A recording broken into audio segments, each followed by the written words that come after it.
Hey everyone, Rick here. I'm the CyberWire CSO, Chief Analyst, and Senior Fellow. I wanted to take a moment to talk to you about my weekly podcast and article series, CSO Perspectives, available with the CyberWire Pro subscription. In this series, I discuss the ideas, strategies, and technologies that senior cybersecurity executives wrestle with on a daily basis. We've talked about cybersecurity first principles, metrics and risk models, dark web intelligence, and even my favorite cybersecurity novels.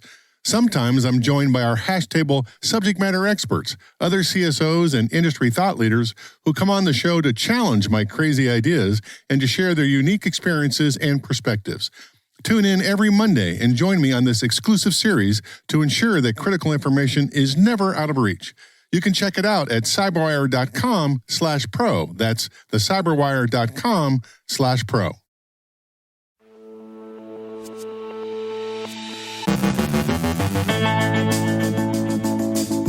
A Florida water treatment plant sustains a cyber attack. The hack was successful. The sabotage wasn't.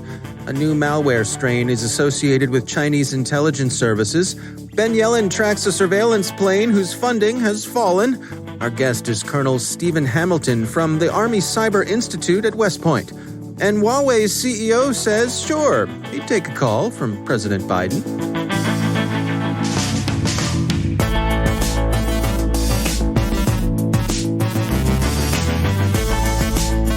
From the CyberWire studios at Data Tribe, I'm Dave Bittner with your CyberWire summary for Tuesday, February 9th, 2021.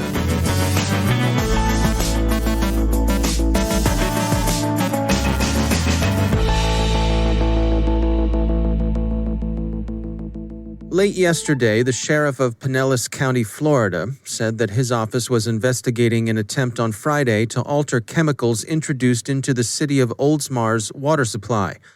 An unknown party had remotely accessed the water utility's control systems and directed that the amount of sodium hydroxide be increased by a factor of 100, from the safe intended concentration of 100 parts per million to a dangerous 11,100 parts per million. A treatment plant operator noticed the change and immediately corrected it. The Tampa Bay Times says authorities have some leads, but that no arrests have been made. Sodium hydroxide, familiarly known as lye or caustic soda, is a strong base that's the principal ingredient in many paint stripping and drain opening products and, less scarily, in many soaps. It's used in small quantities to regulate the acidity of drinking water, and in even smaller quantities it's used in cooking, curing olives, preparing lutefisk, baking German pretzels, and so on. But it's a highly caustic and dangerous chemical in high concentrations, and so this is a serious attack that could have had lethal consequences. Pinellas County officials stressed that there was no danger, that it would have taken 24 to 36 hours before the sodium hydroxide concentration reached dangerous levels, but the incident is nonetheless a frightening one. Despite a fair amount of tweeting and woofing about acts of war and so on, there's been no attribution of the attack. The operator who stopped the attack noticed something was amiss when his mouse cursor began moving. Jorge Orquiles tweeted a lesson from the world of penetration testing. Quote, "The easiest way to get caught as a red teamer is to move someone's mouse. Nothing freaks people out more than their mouse moving when they aren't touching it. It's a psychological thing." Kevin Collier thinks this suggests that the attacker is probably more skid than mastermind, tweeting, "We know almost nothing about who they are, but here's a strong indication this wasn't a masterminded plan." That's not necessarily reassuring, he added. Is it comforting to know this probably wasn't some Russian master plan to poison some Floridians, or more disturbing to think this is how close an amateur could get? End quote. It is, however, important to emphasize that nothing is publicly known so far about who may have attempted the attack. It's also worth remembering that the simplicity of an attack, its ease of execution, says little more than that there's a broad range of threat actors who could have accomplished it. In this case, that ranges from a failed-to-launch skid in the parents' basement all the way to a nation-state's espionage or military services, from a knucklehead down the block doing something for the lulz up to one of Huggy Bear's cunning brood. The attacker is believed to have obtained access to the water treatment plant's TeamViewer software, Wired reports, adding that the city disenabled TeamViewer shortly after it noticed the attack. TeamViewer is also relatively easy to use, and it can be accessed with stolen credentials, and some have seen this as another indication that the attack was not a sophisticated one. Bryson Bort, founder and CEO of Scythe, commented in an email that, quote, TeamViewer is a common remote desktop protocol solution in ICS, and the water attack was most likely simple access with stolen credentials. Using the software means everything is visible to the user, hence the operator saw the mouse move and settings changed. Who and why is still the question. End quote. What have other control system attacks looked like? Last spring, Israeli authorities warned that Iranian operators made an attempt on water treatment and wastewater facilities in 2 rural districts in Israel. They weren't fully successful. The Council of Foreign Relations has a summary of that incident on its site. There was another incident in which the controls of a small flood control dam in Rye, New York were remotely accessed. In 2013, the Bowman Street Dam's controls were accessed. The U.S. would ultimately indict an Iranian cyber operator for that action. Many have commented that leaving the supervisory controls of a water treatment system open to remote access is extraordinarily risky. See, for example, comments to that effect by TechCrunch's Zach Whitaker. Such systems had long been relatively immune to cyber attack because their age and the legacy control systems they employed effectively air-gapped them. Austin Burgess is former head of FBI New York Cyber and currently global head of professional services at Blue Voyant. He offered some perspective, quote, digitization and IoT expansion have allowed for previously isolated infrastructure to be remotely accessed. For example, water and utilities need to balance security while allowing operators the ability to remotely access treatment plant SCADA systems from phones, work, and computers, in order to react to alarms and respond to incidents without having to be physically on site. End quote. As was the case with the Florida incident, no real harm was done by the Bowman Street Dam hack. Burgess thinks it likely that the attack on the small sluice gate in Rye just afforded a proving ground to test capabilities and techniques. And again, when asked about possible attribution of the Oldsmar attack, he sensibly said simply, too early to tell. Drago's CEO Robert M. Lee also cautioned against both premature speculation about attribution and thinking that a challenge like this could be addressed with any single, simple solution. It's a systemic problem with many interdependent aspects. Quote, hiring, workforce development, culture shifts, working within national priorities and regulations, state and local regulations, resourcing other areas that are organizational challenges, modernizing infrastructure beyond cyber, and so on. There's not one easy answer, tech or not. End quote. It's troubling, for example, to think that in this case, the safety of a water supply depended upon one watchstander happening to notice that something was briefly unusual on his screen. Dragos has published a set of considerations and recommendations other utilities might well consider, a sensible mix of suggestions for blocking remote access and improving user training. Palo Alto Network's Unit 42 published this morning an account of a polymorphic malicious shellcode they're calling Bendy Bear. They associate the code with the activities of BlackTech, a threat actor widely believed to be run by Chinese intelligence services. Bendy Bear has some similarities with the Water Bear family of malware in use since 2009. Huawei CEO Ren Zhengfei has said, CNBC reports, that he would welcome a phone call from U.S. President Biden, one sovereign to another. And, just as it is with handshakes, the junior sovereign would call upon the senior sovereign. They could talk about international cooperation and mutually beneficial development and stuff.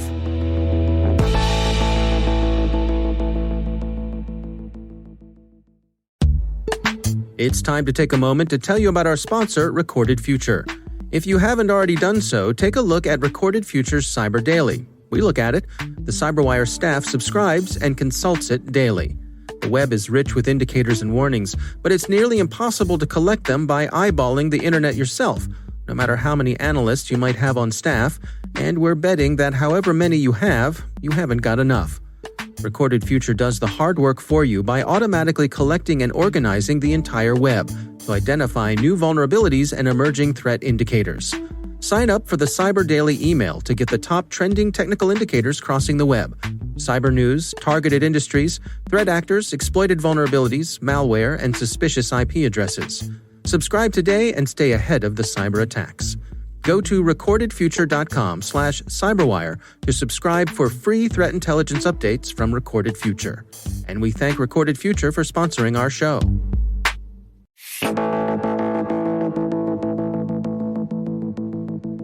The Army Cyber Institute at West Point, the ACI, was created to provide the U.S. Army with research on cyber-related challenges and to provide a mechanism for collaboration between the government's military branches and the private sector. To learn more about their mission, I checked in with ACI's Chief of Staff and Technical Director, Colonel Stephen Hamilton. It was started at West Point in 2012. And the idea was, it was before we had the cyber branch. The Army was trying to get its handle around how to employ cyber. And the Institute was stood up here by, I believe it was General Odierno when he was the Chief of Staff of the Army. And the idea was to harness some of the intellectual power and capital at West Point to be able to put toward this difficult problem that a lot of Army leaders just didn't have awareness of and didn't understand because we were still trying to figure it out. So it was created in 2012 with a small team. It was kind of born out of the Electrical Engineering and Computer Science Department, which used to have this organization called the ITOC, the Information Technology and Operations Center. So it was born out of that. That's where some of the personnel came from. And then we've slowly built it up over the years, and it's become its own standalone entity outside of a department. We do have a few personnel that teach within the departments at West Point, but we're a standalone organization that reports directly to the superintendent, so we don't fall under the dean's office. And what role does it play now in terms of the interaction with the cadets and the staff there at West Point? What is the Army Cyber Institute's place there? So we're kind of multifaceted. So with regards to West Point, as I said, we do teach, and we also sponsor various projects. We sometimes work with capstone projects that the cadets work on. But in the big Army scheme, if you look at the cyber organizations, there's Army Cyber Command, which is the cyber force that we have. Then we also have the Army Cyber Center of Excellence, which is the training piece. So the initial training that cyber operators get when they come into the Army or when they get commissioned even from West Point. So once they get the training, then they go into Army Cyber Command from there. We fall outside of both of those organizations. And the idea is that while CCOE is actually doing the training and the Art Cyber is actually conducting the operations, we're outside of both of those realms so that we can kind of look ahead and figure out what are strategic problems, what are things that need to be solved that just can't be solved by somebody who's, if you were to say, in the fight. So you think of the cyber operators, they're doing the day-to-day mission. We're not conducting cyber operations from here. Instead, we're looking out like what are things that we need to be researching and informing the Army on to better enable us to be prepared in the future.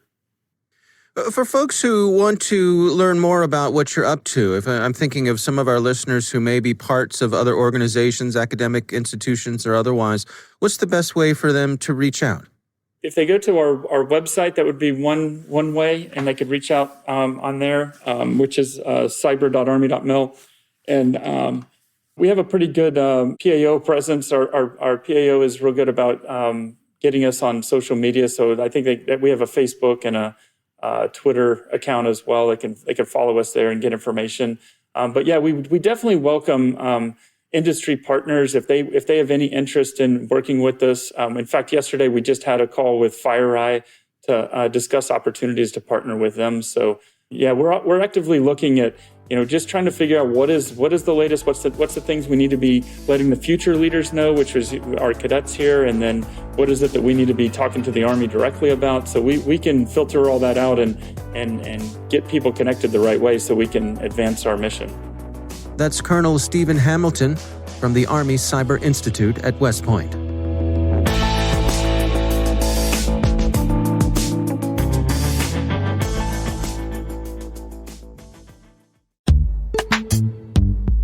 And now, a word from our sponsor, BlackCloak. Your executives, board members, and senior leaders are targets in their personal digital lives. And a successful attack at home causes an unacceptable risk to the company. Did you know that 1 in 5 executives' home network and systems are wide open? 4 in 10 executives' personal devices have malware, and 7 in 10 have exposed passwords. We know your team has the right controls in place for work devices, but what about their personal devices, the home network or IoT devices? How do you extend corporate protection without invading their privacy? You need a concierge cybersecurity and privacy platform. BlackCloak combines cutting-edge technology with concierge support into one platform designed specifically with privacy in mind. BlackCloak will help you protect your executives' privacy, personal devices, and home networks so you have peace of mind. Protect your company by protecting your executives with BlackCloak. And we thank BlackCloak for sponsoring our show.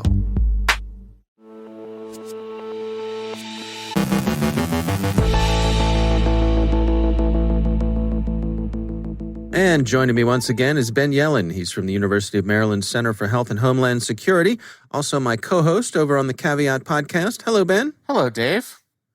You and I have been, I would say, perhaps obsessively tracking this whole story about the surveillance plane that flies over Baltimore. Yes, obsessively, definitely. The Cessna eye in the sky.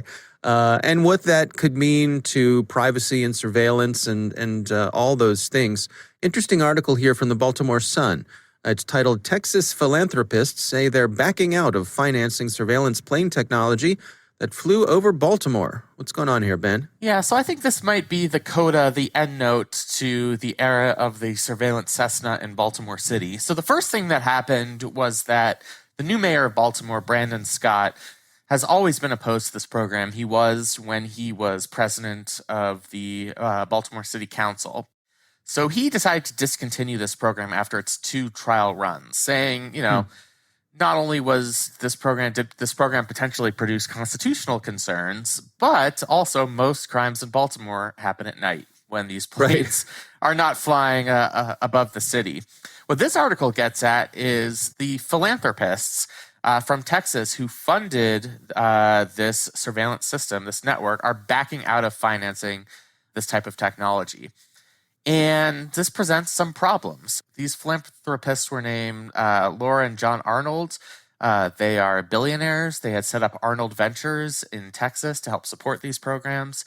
And even though this surveillance program is being discontinued in Baltimore City, the founder of this program, a former military guy named Ross McNutt, is trying to introduce it in other high-crime cities across the country, including St. Louis, Missouri.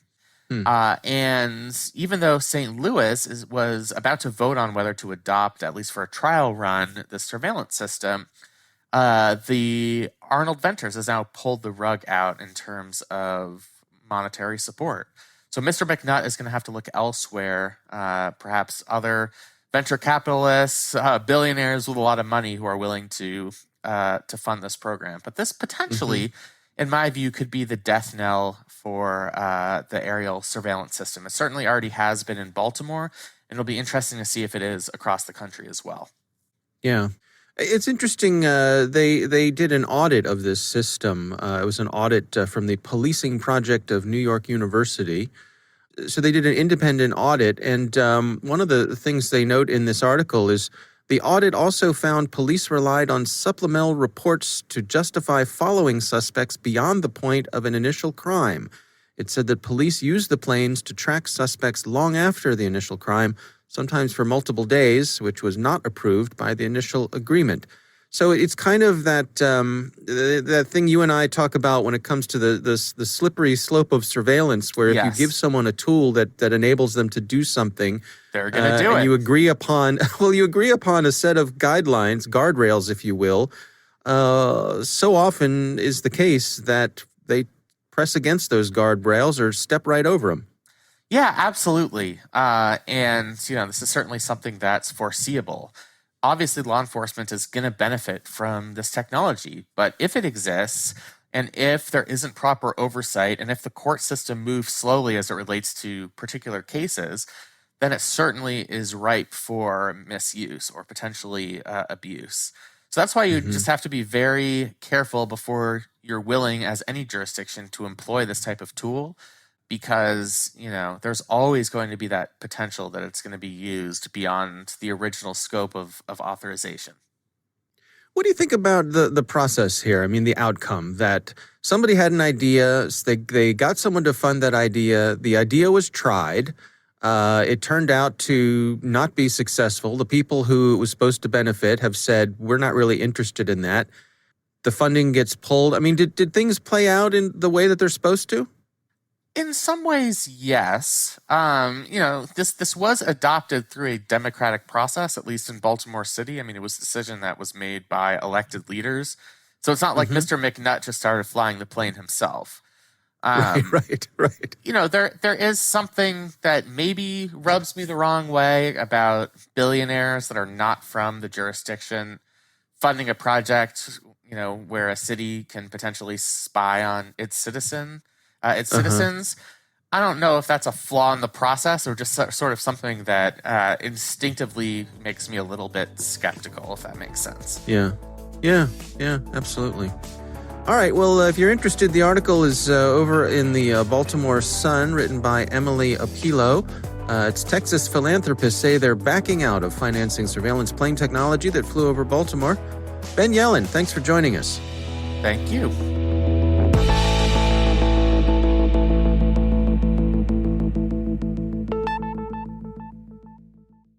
Thanks to all of our sponsors for making the CyberWire possible.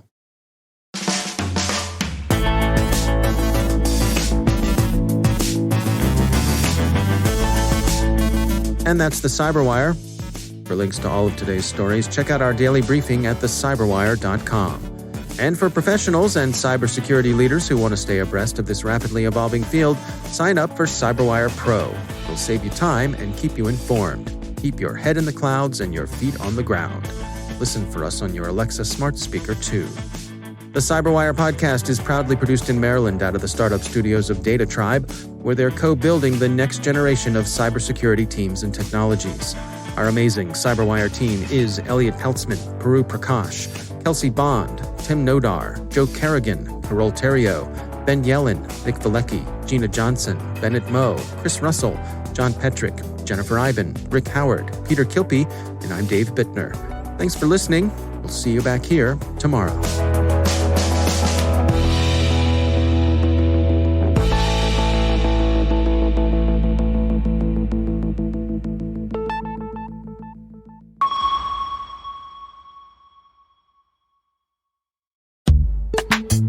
And now a word from our sponsor, Detectify. New vulnerabilities in web technologies like jQuery, Apache, WordPress, you name it, pop up each day. 1,500 plus CVEs were reported on NIST.gov in October 2020 alone. Sifting through them to find which ones are relevant, then research them, well, nobody got time for that. Detectify collaborates with leading ethical hackers to develop the latest research into security threats from hacker to scanner in as fast as 25 minutes. Using payload-based testing, Detectify automates relevant tests with proven exploits to simulate attacks in a safe way that doesn't take down production. Get hacker knowledge in your hands for security that goes beyond the OWASP Top 10, monitors subdomains for potential takeovers, and uncovers vulnerabilities you thought were fixed. Level up and start detecting critical vulnerabilities in time with Detectify. See for yourself with a 2-week trial at detectify.com/cyberwire. And go hack yourself. That's detectify.com/cyberwire. And we thank Detectify for sponsoring our show.